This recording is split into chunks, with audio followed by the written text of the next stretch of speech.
자, 미국 대선 개표가 거의 막바지에 다다르고 있죠. 이제 며칠 남지 않았습니다. 아직 뭐 결과는 계속 나오고 있지 않고 여러분들도 자고 일어났는데 어차피 숫자는 똑같고 이러다 보니까 굉장히 지루하게 느껴지실 수도 있겠지만 이제 대선 결과가 나온 이후에 어떤 불복 사태라든지 또 새로운 시작이 될 수가 있어서요. 다시 한번 점검해보는 시간 가져보도록 하겠습니다. 현대경제연구원 최영우 고문과 함께하겠습니다. 어서 오세요. 네, 반갑습니다. 지금까지 상황 보면 이제 그 대통령은 바이든이 되는 거 맞다 이렇게 봐도 될까요? 어떠세요? 아직까지 뭐 확정적으로 말씀드리기는 조금 네. 이제 더 상황들이 있기 때문에 특히 이제 네바다가 지금 75% 개표한 이후에는 지금 공식적인 발표를 안 하고 있습니다. 네. 그리고 여러분들이 보시는 뭐 지금 화면에 나온 바 214대 264 저게 공식적인 숫자가 아니에요. 그렇죠. 각 네. 언론사에서 추정치기 때문에 또 뭐 우리가 더 지켜봐야 되고 특히 이제 법적 소송들이 지금 계속 진행되는 상황이기 때문에 진짜 한치 앞을 뭐 못 보겠습니다만 일단 이제 중요한 주라 그러는 펜실베니아가 주말이면은 끝날 것 같습니다. 네네. 지금 양측 간에 한 10만 표 차이가 나는데 지금 앞으로 개표해야 될 게 한 55만 표 정도가 되고요. 거기서 아마 이제 많은 뭐 시사점이 나오고 다음 주 초 정도는 뭐 불복 선언이 계속하지만은 일단 큰 흐름은 이제 뭐 승리하는 쪽에 가지 않겠냐. 그런 것들을 또 확증시켜주는 것들이 몇 개 나왔죠. 바이든 후보 벌써 인수위원회를 지금 네. 해서 홈페이지를 개설해갖고 들어가 보시면 대선 공약도 이제 많이 나오고 있습니다. 등등 여러 가지 면이 있습니다만 조금 더 우리가 지켜봐야 될 상황이 있다고 생각합니다. 자, 참고로 말씀드리자면 이제 저희는 폭스 비즈니스 뉴스의 집계 자료를 좀 사용을 하고 있습니다. 가장 좀 빠르게 나오는 걸로 저희가 보고 있어서 그래서 이 숫자를 쓰고 있는데 아마 그 고모님 말씀하셨던 것처럼 저희가 내놓는 숫자와 또 다른 언론사에서 내놓는 숫자가 좀 다를 수가 있어서 이게 도대체 뭐야? 저희는 그냥 참고로 맞습니다. 폭스 비즈니스 뉴스의 그 집계를 사용을 하고 있습니다. 자, 그 불복 사태라든지 아니면 이제 그 현재까지의 상황을 바라보고 있는 미국 유권자들도 정말 불만이 많은가 봐요. 약간 네. 소요 사태도 좀 일어나고 있는 것 같고요. 개표 중단에 항의하는 시위도 벌어지고 있고요. 네. 이런 그 사실 사회 분란을 바라는 요인들인 거잖아요. 이게 미국 사회에 어떤 영향을 미치게 될까요? 그러니까 우리가 생각한 것보다 더 미국이 양극화가 진행이 되었었구나. 네. 이런 부분들이 굉장히 이제 눈에 띄고요. 사실 뭐 대량 생산, 대량 소비의 가장 뭐 표본이라고 할 수 있는 미국 경제가 이제는 다양화 쪽으로 가는 부분들의 길목에 있다고 생각합니다. 2016년도 선거, 아웃사이더가 기득권을 무너뜨린 선거였고요.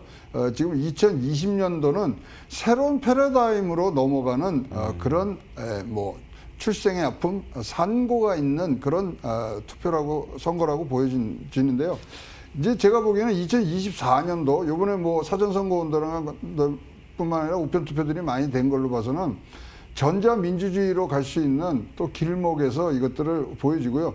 그렇다면은 요번이 이제 사전선거 운동이 굉장히 활발했습니다. 따라서 투표율이 66.8%가 나왔는데 와. 이건 1920년도에 여성들에게 참정권을 부여한 이후에 최고의 지금 수치거든요. 네네. 그렇다면은 다른 패러다임이 기다리고 있고 지금 뭐 여러 가지 이제 특이사항이 있습니다만 이제 최고령의 뭐 대통령이 나오고 또 최초로 여성 부통령이 나올 수 있는 가능성도 높고 지금 뭐 여러 가지가 많이 기록들이 깨집니다. 특히 뭐 오하이오에서 이긴 사람이 꼭 대통령이 됐는데 이번에 네네. 오하이오에서 진 분이 이제 될 수가 있고 전직 부통령이 현직 대통령을 격파한 최초의 뭐 이 선거가 될 수 있는 그것도 부분 최초예요? 최초입니다. 네. 그다음에 S&P 500 제가 제일 지금 근거로 내고 있는 S&P 500이 8월달에 상승세로 끝났는데 네. 그게 80년 만에 이제 깨지는 거죠. 예, 네. 등등의 여러 가지에서 새로운 패러다임 분명히 앞에 기다리고 있다. 이런 뭐 예측이 가능하고요. 특히 지금 두 후보 다 2024년도에는 다시 선거에는 안 나온다고 이제 발언을 했기 때문에 새로운 뭐 지도자를 찾는 그런 4년간이 앞으로 우리를 기다리고 있고 뉴 패러다임도 같이 오지 않겠냐는 지금 산고의 고통을 우리가 뭐 지켜보고 있다. 저는 이렇게 총평을 하고 싶습니다. 네, 알겠습니다. 아직 결과가 나오진 않았지만 그래도 바이든의 당선 가능성이 높아지고 있는 상태이기 때문에 저희는 네. 그쪽으로 좀 그렇죠. 방향을 잡고 시나리오를 짜야 될 것 같은데 맞습니다. 그럼 이 미국 대선을 바라보는 사실 국제적인 우리의 입장이 좀 중요할 것 같아요. 한국과 중국. 일단 중국은 좀 되게 좋아할 것 같고 일본은 워낙 트럼프랑 친하게 지냈기 때문에 뭔가 약간 이제 애매한 입장일 것 같고요. 한중일 어떨까요? 근데 일단은 전 세계적인 분위기가 이 정도면 굉장히 무슨 논평도 내고 해야 되는데 많은 논평을 자제를 하고 있습니다. 네. 특히 중국은 뭐 오늘 이제 처음으로 좀 구체적인 게 나왔습니다만 그 전까지는 뭐라 그랬냐면 미국 대선에 대해서 얘기하는 것은 미국의 내정이기 때문에 우리가 얘기할 수 없다. 이런 견지가 모든 국가들이 다 했는데 이제 살살 이제 나오기 시작하죠. 그래서 뭐 일본부터 말씀드리면 뭐 스가 뭐 수상은 뭐 아베의 뭐 분신이라고 보기 네네. 때문에 미일 간의 동맹 강화가 되는 좋은 기회로 삼고 싶다.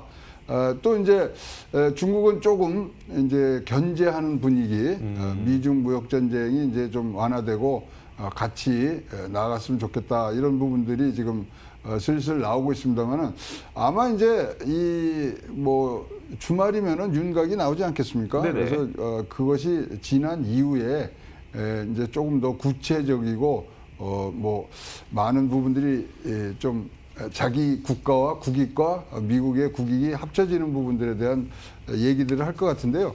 어쨌든 간에 이제 바이든 가능성을 앞에다 전제로 깔고 얘기한다면 일단은 다자 무역주의이기 때문에 그런 것들에 기초한 얘기들이 많이 동맹 강화라는 단어들이 많이 나오는 그런 다음 주 초에 성명들이 있지 않을까 생각이 합니다. 네, 알겠습니다.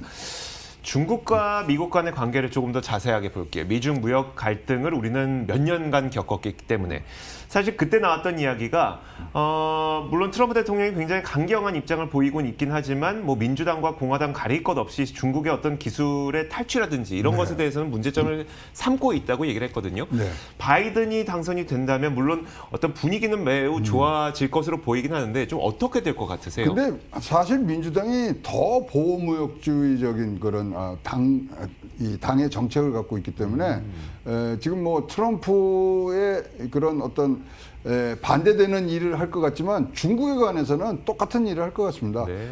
특히 이제 다자무역주의 그다음에 무역 협력체를 통한 그런 미중 간의 갈등을 풀려 그러는데 그러다 보니까 지금 바이든의 대선 공약에는 뭐가 있냐면요. CPTPP가 재건을 하겠다는 얘기가 있습니다. 이건 알겠지만 뭐 포괄적 그다음에 점진적 환태평양 경제 무역 체제거든요. 이것은 중국을 겨냥한 아주 그 뭐 이 환태평양에서의 지금 싸움 단체거든요. 네, 그렇죠. 그러면 우리나라는 어떻게 되냐? 뭐 그거는 뭐 안 봐도 뻔한 게 우리나라 거기 가입하라고 할 겁니다. 지금 일본이 주도를 하겠는데 최초에는 미국과 일본이 같이 주도하다가 미국이 이제 빠진 상태에서 다시 미국이 이거를 한다. 그러면 이제 우리가 또 선택지가 굉장히 작아지는 부분들이 있죠. 들어와 CPTPP에 들어와. 그러면 중국은 또 가만히 있겠습니까? 그래서 굉장히 우리에게 어려운 부분들이 갈 거고요. 사실 이런 미중 무역 전쟁이나 모든 것이 또 어떤 면으로 촉발이 되냐면요. 북한 문제로 또 연계가 되면서 네. 더 커져가는 부분이 있어서 우리나라는 항상 경제와 외교 국방 이 부분들이 합쳐져서 가는 부분들이 조금 더 지금까지 지난 4년보다는 다른 형태로 다가올 것 같고요. 근데 뭐 어쨌든 간에 다자무역주의는 우리나라한테는 플러스라고 보입니다. 이러면 수출이 한 2 내지 3% 정도 더 확장이 될 것 같고요. 그러면 우리나라 경제 성장률 맥시멈 한 0.4%까지는 이득이 가는 부분. 그래서 지금 뭐 주판안을 많이 띄워야 되고요. 뭐 계산을 많이 해야 되고요. 어저께 이제 문재인 대통령에게 대선 보고를 미국 대선 현황 보고를 2시간 동안 했어요. 네. 그래서 지금 굉장히 수를 잘 놔야 되고 뭐 초창기에 출범할 때 어떤 우호적인 부분들을 갈 수 있느냐. 이 부분에 도를 놓을 때 굉장히 중요한 포석이 지금 기다리고 있다고 봅니다. 알겠습니다. 물론 이제 어떤 정책이 구체화된 것은 전혀 없기 때문에, 왜냐하면 결과도 나오지 않았으니까. 그렇죠. 정책 구체화된 건 없기 때문에 저희가 디테일하게 뭐 북한과 관련해서는 어떻게 될 것 같고 중국과 관련해서는 어떻게 될 것 같고 이런 것들을 구체적으로 말씀드릴 수는 없겠지만, 어쨌든 말씀하셨던 것처럼 자유무역의 어떤 분위기가 퍼지게 된다면 우리나라 수출에는 당연히 도움이 될 것이고, 그게 GDP 성장률에도 플러스 0.몇% 정도의 그렇죠. 도움이 될 것이다. 이 정도까지는 전망을 해주셨습니다.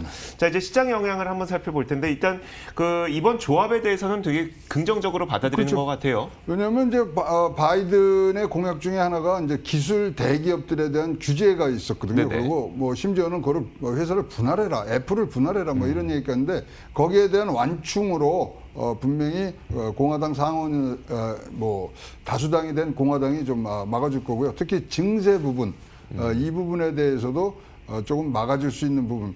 그래서 상원과 하원이 다른 형태로 나타날 때 증시 수익률이 가장 높았습니다. 가장 높았다고 하더라고요. 13.6%. 네. 그렇기 때문에 굉장히 좋은 거예요. 기본적으로 대선이 있은 다음에는 7% 정도가 오릅니다. 네네. 뭐 어쨌든 간에 국민들에게 뭐 환심뿐만 아니라 나라의 정책을 하면서 부양책들이 나오기 때문에 그런 부분이 있고요. 재미난 거 2016년도 뭐 일화를 말씀드리면, 네. 칼 아이칸 아시잖아요. 네네. 칼 아이칸이 이제 트럼프 뭐 대통령하고 기업 사냥꾼으로 불리긴 하지만 그렇죠. 본격적인 그래서 투자죠. 이제 파티를 하고 네네. 그다음에 집에 돌아가서 밤새 선물에 투자를 합니다. 그러면서 5일 만에 10조 달러를 이제 10억 달러죠. 네, 10조. 그런 반면에 조지 소로스는 뭐 한 뒤에 폭등장품 뭐 이런 장세들을 잘 읽지를 못한 바람에 당시에 또 같은 돈 10억 달러를 잃게 되는데, 네. 타이밍이 굉장히 중요해진 시기고요. 지금은 전체적으로 지수보다는 지금 팬데믹이 끝난 이후이기 때문에 개별 기업에 대한 뭐 어떤 분석과 종목별 장세로 갈 수 있는 이러한 분위기들이 굉장히 농후하게 지금 보여지고 있기 때문에 지수보다는 이런 굉장히 시기적절하고 타이밍 좋은 종목별로 가시는 부분들이 여러분에게 안정성과 수익성을 더 가져다 주리라고 생각을 합니다. 네, 알겠습니다. 자, 지금까지 현대경제연구원 최영호 고문과 함께 이야기 나눠봤습니다. 오늘도 말씀 고맙습니다.